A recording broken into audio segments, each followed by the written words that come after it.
उमर अब्दुल्ला ने बडगाम कॉन्स्टिट्यूंसी को जीतने के बाद छोड़ा था। दो में से एक उनके पास ऑप्शन था, गांदरबल को रखा और बडगाम उन्होंने जीत के बाद छोड़ दिया था और अभी भी वो सीट खाली है।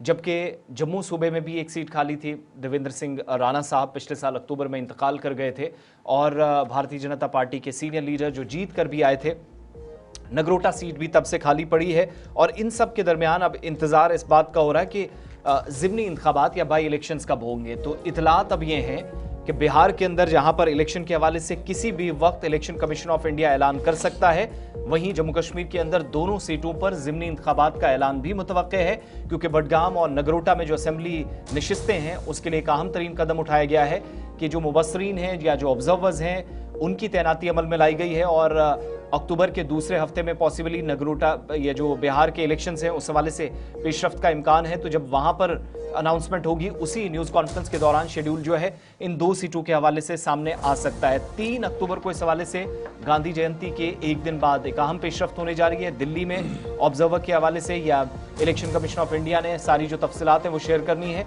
बिहार का जो स्केड्यूल है उस हवाले से बात की जाएगी और इन सब के दरमियान जम्मू कश्मीर की 2 सीटों पर भी ऐलान मुतवक्के है, जहां पर पार्टियां अपनी अपनी जगह सरगर्म हैं। पर्दे के पीछे कुछ लोग हैं, तैयारियां वो भी कर सकते हैं मैदान में आने की। लेकिन खबर यह है कि ज़्यादातर हिस्सों में, खासतौर से सेंट्रल कश्मीर के अंदर जहां पर काफ़ी सख्त मुकाबला नेशनल कॉन्फ्रेंस और पीडीपी के दरमियान हमने पिछले साल सितंबर अक्टूबर में देखा था, लेकिन जब एक साल बाद दोबारा इलेक्शंस होने जा रहे हैं तो इस बार आपको शायद एनसी और पीडीपी को कोई तीसरा ग्रुप भी टक्कर देने के लिए तैयारियां कर रहा है।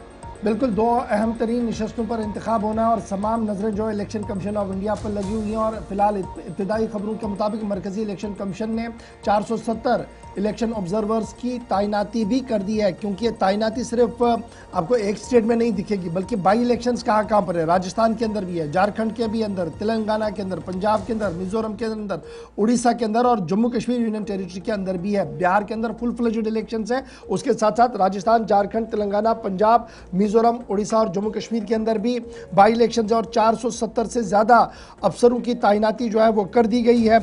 और इस तरीके से 60 IPS, 90 IRS, IRAS, ICAS अफसरों की तैनाती जो है वो कर दी गई है, ताकि मुकम्मल तौर पर सूरत हाल पर नज़र रखी जा सके। इलेक्शन कमीशन ऑफ इंडिया नई दिल्ली के अंदर 3 अक्टूबर को ब्रीफिंग कर रहा है, जिसमें शायद तारीखों का ऐलान जम्मू कश्मीर के हवाले से भी किया जा सकता है। याद रखिएगा, इससे पहले राज्यसभा के इंतखाबात के हवाले से शेड्यूल जारी कर दिया गया है और अब तमाम नज़रें जो है वो उन 2 सीटों पर भी मरकूज़ है जहां पर 2 बाई इलेक्शन जम्मू कश्मीर के अंदर होने हैं। और इतलात और ख़बर यह है कि 3 अक्टूबर को जब election commission of India briefing करेंगे तो उसमें तमाम बाई इलेक्शन जो मुख्तलिफ रियासतों के अंदर है उनमें जम्मू कश्मीर को भी शामिल किया जाएगा। इस तरीके की इतलात और ख़बर जो है वो हमारे सामने इस वक्त आ रही है।